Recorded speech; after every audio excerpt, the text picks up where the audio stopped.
I'm going to introduce Dmitry. Okay, you see, everybody who has a little experience in the military service or in explosive war or just in ordinary physics knows that the aluminium projectiles cannot penetrate steel targets. It's very obvious. How could it happen that subsonic aluminium plane could penetrate double-walled steel perimeters of the World Trade Center Twin Towers, which were as thick as the tank armor? Well, along with most of the rest of the world, on the morning of September 11th, I saw what I thought was live coverage of a plane doing exactly that. Yes, but many people, they changed their opinion since then. There is a lot of research, even in the internet and YouTube, you can find a lot of movies shot by professionals who prove that the contemporary September 11 coverage was just a digital manipulation with the planes. It's very easy. Because first of all, there was about 17 to 19 second delay with the real time when they showed this.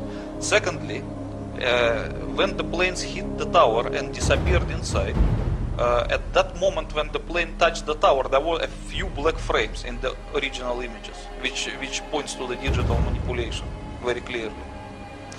Yes, in fact, later in the day was only one film available of the first plane striking, and that was from a French camera crew. Yes.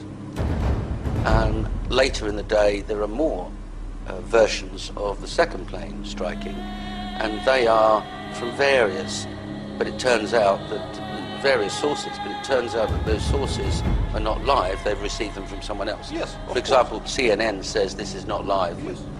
courtesy of someone else. Yes. And you're saying your case is that there was a change or a digital manipulation in the tape recording of that crash. Yes, I can even show it, some of these samples. The first is different background. Here is brownish, here is bluish, here is white. And here you can see the approaching plane. And this plane already penetrated the tower, and you can see the nose of the plane sticking from the opposite facade of the tower. Yes. And then completely black frames, Yes. which are about 16 in reality in that footage. And then only the orange fireballs of the Hollywood style begin to appear. That is how thick were the columns. 2.5 inches thick. Yeah, you know that each wall is the thicker than the front armor of the tank. So can you imagine that the plane hitting the tank, what will happen? The tower is twice as thick as the tank. And the engines are 6 tons each of steel, titanium. Yes, but they are still hollow. They cannot be compared with the armor-piercing shell. They will just still smash it flat and fall away. It's not technically possible to penetrate steel target using a subsonic aluminium plate.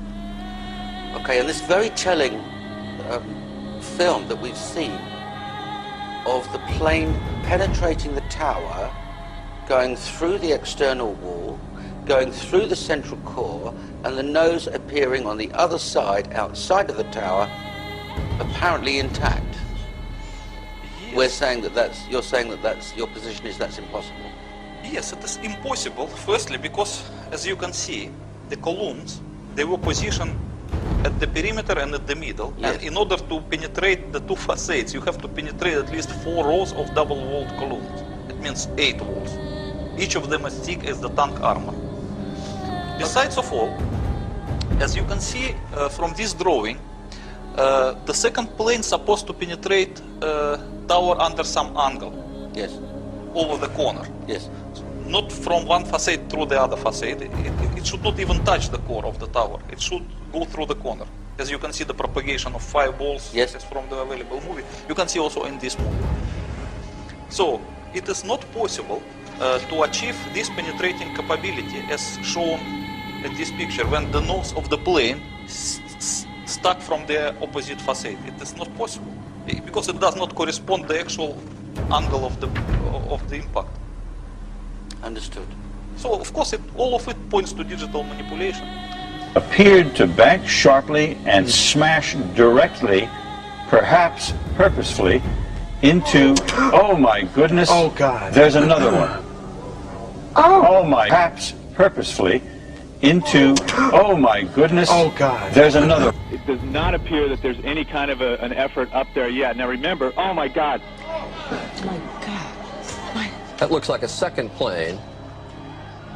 Terrible. I did not see a plane go in. That just exploded. I did not see a plane go in. That just exploded. I did not see a plane go in. That just exploded. No second plane. It was a bomb. Bombing on the building, not second plane. That was a bomb. Who said the second plane? That's what we're told. The second plane. We saw it on television. Everything. All right. Thanks a lot. No second plane. It was a bomb.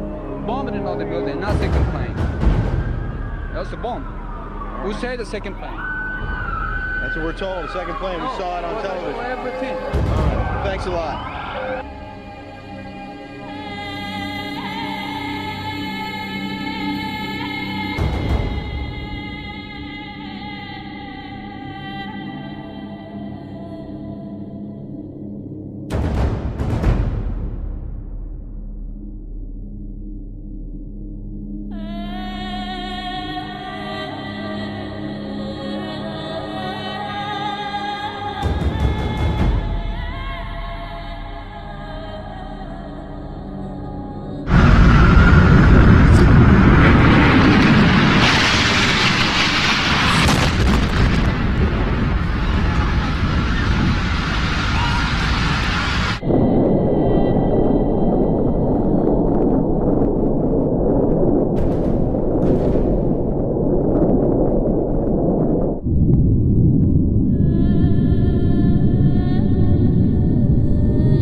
Here's one of the guys who can tell you I'm okay, all right?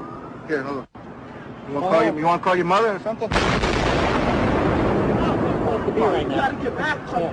Here's one of the guys who can tell you I'm okay, all right? Here, hold on. You want to call your mother or something? You gotta get back to me.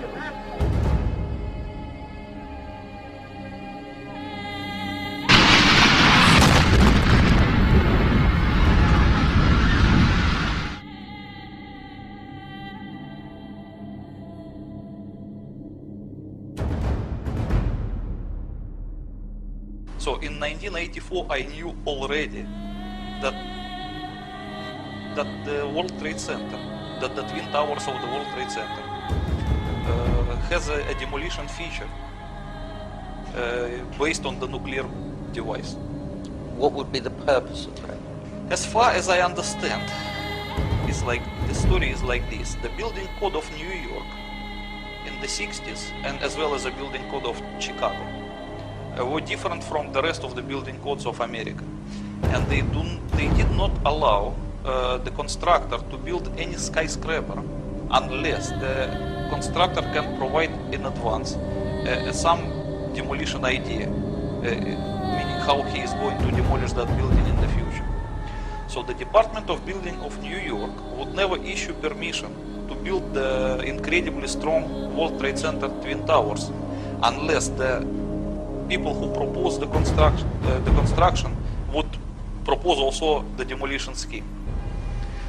And because it is absolutely impossible to demolish such a strong and rigid structures as the Twin Towers, especially back in the 60s, it was really a big problem for the constructors. So they don't know how to demolish it. They know how to build it, but they don't know how to demolish it. So they hired the most famous demolition company, the Controlled Demolition Inc., based in America,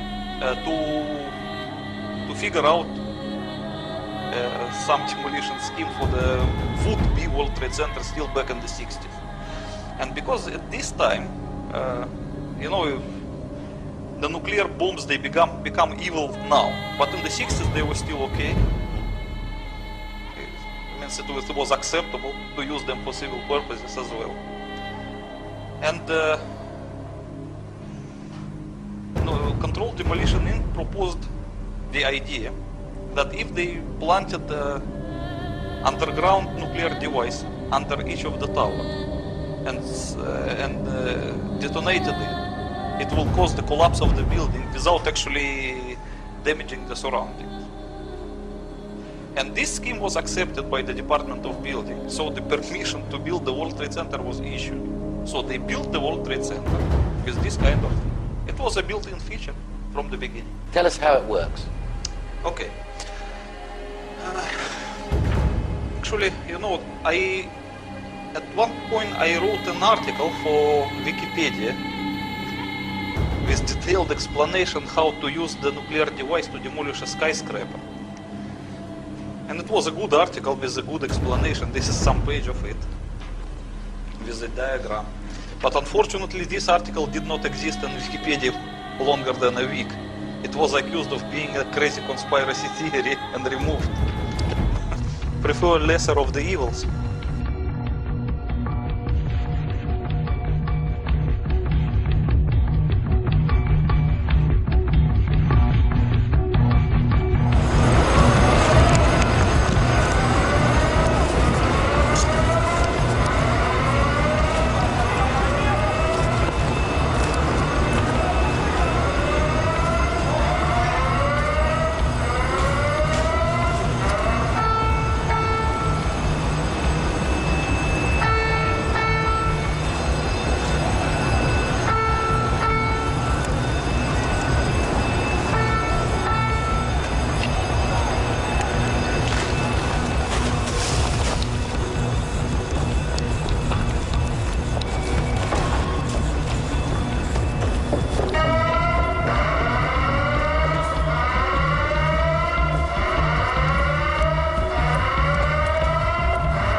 There's nobody up on 23? No, they evacuated everybody down. All right, they're probably going to the bus. Thanks. Yeah.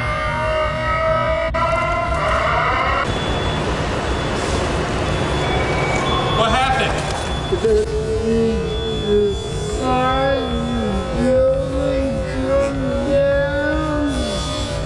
don't know. Something fell. What you see? It was pretty clear at one point, and then there's a whole bunch of smoke and glass. And I think we're just about the last ones in this building right now. I think you should leave. Everybody else is gone.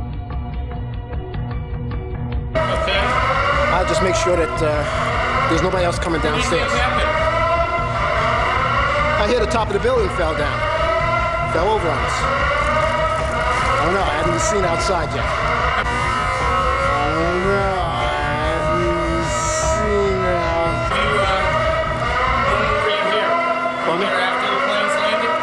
As a matter of fact, we're standing right underneath 6th World Trade when the building actually, the plane hit it the first time. Describe it. A plane, the engine screaming, and then just an explosion. Glass. Then everybody was running around, trying to get away. Tell me your name and spell it. Bennett. Bennette. Sergeant? No, Secret Service. Secret Service? How do you want your title? OST. OST, thank you. All right.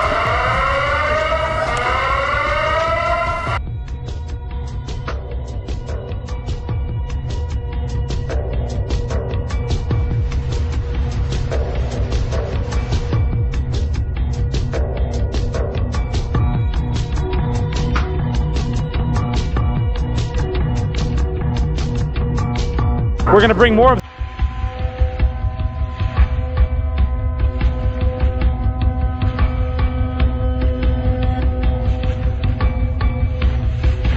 those to you now. Barry Jennings, you're on the 8th floor. You work for the City Housing Department. Explain to me the moment of impact. Well, me and Mr. Hesh, the Corporation Counsel, were on the 23rd floor. I told him we got to get out of here. We started walking down the stairs. We made it to the 8th floor. Big explosion. Blew us back into the 8th floor. And I turned to Hesh, I said, this is it, we're dead, we're not gonna make it out of here. I took a fire extinguisher and I bust the window out. That's when this gentleman here heard my cries for help. This gentleman right here, and he kept saying, stand by, somebody's coming to get you. They couldn't get to us for an hour because they couldn't find us. You thought that was it? I thought we're dead. I thought that was it. I started praying to Allah, I said, that's it, we're gone, it's over. What was it like for you? You were inside there as well. It was pandemonium. I mean, it was something like out of Bruce Willis' Die Hard movie. he was there and he was crying, and there was another gentleman crying and for help. We couldn't get to him. We tried to get through we went through the buildings. We were lost. Both staircases, the backside was completely blown away. There was no way to access us. We couldn't get to him. And finally, one of the fire department teams found him. Upon arriving into the OEM EOC, we noticed that everybody was gone. I saw coffee that was on the desk. Still, the smoke was still coming off the coffee. I saw half-eaten sandwiches, and only me, Mr. Hess, was up there. After I called several individuals, one individual told me that to leave and leave right away. Mr. Hess came running back in. He said, "We're the only ones up here. We got to get out of here." He found the stairwell. So we subsequently went to the stairwell and we're going down the stairs. When we reached the 8th or the 6th floor, the landing that we were standing on gave way. There was an explosion and the landing gave way. And I was left there hanging. I had to climb back up, and now I had to walk back up to the 8th floor. After getting to the 8th floor, everything was dark. It was dark and it was very, very hot. Very hot. I asked Mr. Hess to test the phones as I took a fire extinguisher and broke out the windows. The firefighters came. They came to the window, and because I was going to come out on the fire hose. I didn't want to stay there any longer. It was too hot. I was going to come out on the fire hose. They came to the window. They started yelling, "Do not do that. It won't hold you." And then they ran away. See, I didn't know what was going on. That's when the first tower fell. When they started running, the first tower was coming down. I had no way of knowing that. Then I saw them come back. Now I saw them come back with more concern on their faces. And then they ran away again. The second tower fell. So as they turned and ran the second time, the guy said, "Don't worry, we'll be back for you." And they did come back. This time they came back with 10 firefighters. And they kept asking, "Where are you? We don't know where you are." I said, "I'm on the north side of the building," because when I was on the stairs, I saw north side. Excuse me. All this time, I'm hearing all types of explosions. All this time, I'm hearing explosions. When they finally got to us, and they took us down to what they called the lobby, because I asked them, I said, when we got down there, I said, "Where are we?" He said, "This was the lobby." And I said, "You got to be kidding me." It was total ruins. Total ruins. Now keep in mind, when I came in there, the lobby had nice escalators. It was a huge lobby. And for me to see what I saw, it was unbelievable. And the firefighter that took us down kept saying, "Do not look down." And I kept saying why. He said, "Do not look down." And we were stepping over people. And you know, you can feel when you're stepping over people. They took us out through a hole that I don't know who made this hole in this wall. That's how they got us out. They took us out through a hole, through the wall, to safety. Well, I'm just confused about one thing, and one thing only. Why World Trade Center 7 went down in the first place. I'm very confused about that. I know what I heard. I heard explosions. The explanation I got was it was the fuel oil tank. I'm an old boiler guy. If it was a fuel oil tank, it would have been one side of the building. When I got to that lobby, the lobby was totally destroyed. It looked like King Kong had came through it and stepped on it. And it was so destroyed I didn't know where I was. And it was so destroyed they had to take me out through a hole in the wall.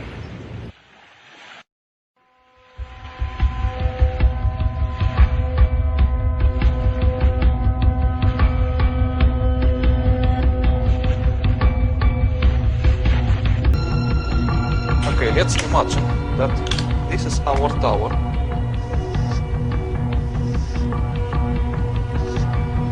And the position of the charge is exactly at the middle.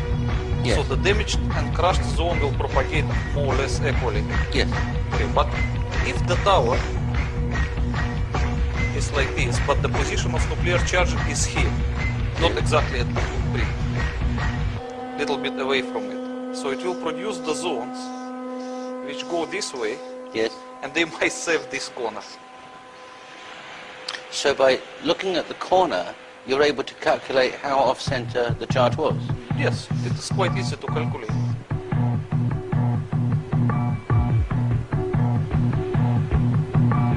Well, can I ask you then, what happens to the blast wave when it gets to the surface and hits the atmosphere? It can't be called blast wave, we would better call it crushing wave. Crushing wave. It will just pulverize everything on its way. So it will pulverize the part of the tower and also part of the remaining of surface here. Yes. But what happens when it hits the air? Nothing.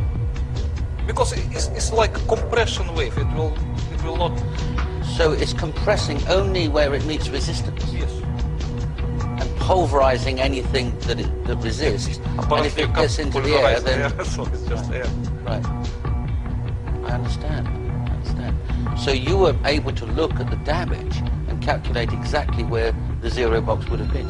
Yes, it is quite easy to calculate if you look at this picture. This one is an aerial photograph, and it's a bigger one, and this is official photograph, as you can see. There is a credit of September 23. You can clearly see that hypocenters were here, here, and here. You can see it in the bigger photograph. There are a lot of people that avoid mentioning World Trade Center. Yes, but as you can see from these photographs, you can clearly see 3 destruction spots. Yes. And even you look at this picture, which shows the 3 spots emitting the vapor. You can see also the vapor coming from the spot of the World Trade Center 7. Yes, clearly. Okay, and if you see this report, the article in New Scientist magazine, written by one of the firefighters, he claims that under the World Trade Center 7, there was exactly the same hot spot as under the Twin Towers. So, and the firefighters were obliged to use the same kind of chemicals to deal with the fires. So, this is the proof. The World Trade Center 7 was destroyed by the same way as the Twin Towers. You know, many conspiracy theories believe that the main reason for destruction of World Trade Center 7 was that there was some incriminating materials kept in it. But when it comes to me, I don't think so. I think that it was just accidental, it's a coincidence. So that the primary reason for destruction of the World Trade Center was that because the entire demolition scheme of the World Trade Center was based on it, in it. So the delivery tunnels were leading from World Trade Center 7 underneath of the Twin Towers. And the actual nuclear devices, all 3 were kept under the World Trade Center 7, where it was easy to maintain them. So, and they just need to destroy that. When they decided to press the buttons, would it be an instant thing? Would it be bang? Or would there be some kind of a safety device? Or there should be some alarm that should ring in the dangerous area, which is about to be demolished. And if you read the carefully timetable of September 11 events, you will find out strange thing. Early in the morning, September 11, this alarm system was turned off. And nobody can explain why. So when they actually pressed the red buttons to demolish the World Trade Center, and they pressed them inside the World Trade Center 7, there was no alarm signal produced. Now we come to one last feature, the hijackers. To have hijacked planes, you've got to have hijackers. Yes. And the FBI very quickly named 19 men. Flight 11, 5 gentlemen. Flight 175, 5 gentlemen. 5 on Flight 77, and 4 on Flight 93. In your book, you disclosed that of the 19 hijackers, in the case of American Airlines Flight 11, one of them was a Pakistan ISI agent, and 3 of them were found alive. In the case of United Airlines Flight 175, one's found alive, and one of them has an alibi thanks to the FBI. In the case of American Airlines Flight 77, 2 have alibis, and 2 are alive. And in the case of Flight 93, 2 are found alive, and 1's a Christian. Yes. And as you can see that these photographs, they were not composed by me, they were from the official report of September 11 Commission. That is the official photograph. Yes. So it's your position that there are no flights, there are no planes hitting the World Trade Center, and there are no hijackers either. But look, if the September 11 Commission confirms that these are the hijackers and they were found alive, that is by default dismisses the entire report of the September 11 Commission as a lie. Yes, it does. Yes, that's why this September 11 Commission report has nothing to do with the reality. You don't need even to refer to it. It's just I don't know what is that. It's a piece of a poor concoction. There's something else potentially seditious in what was published, because the interesting thing in all of these people, with the exception of one man, is a Muslim from an Arab country. Even that the one who was Christian, they claimed that he was a Muslim either. They just made a mistake. They pick up the wrong personality. Well, there's one very interesting one, and that is this gentleman whose passport was found at Ground Zero. Yes, this probably acquitted him. Yes. Because everything was burned at Ground Zero and nothing was found except dust. Yes. But how come that the passport of that person was found there? Unburned and intact. So this is planted evidence. And this fact that the evidence was planted automatically acquitted this guy. It provides him alibi. It provides very clear alibi.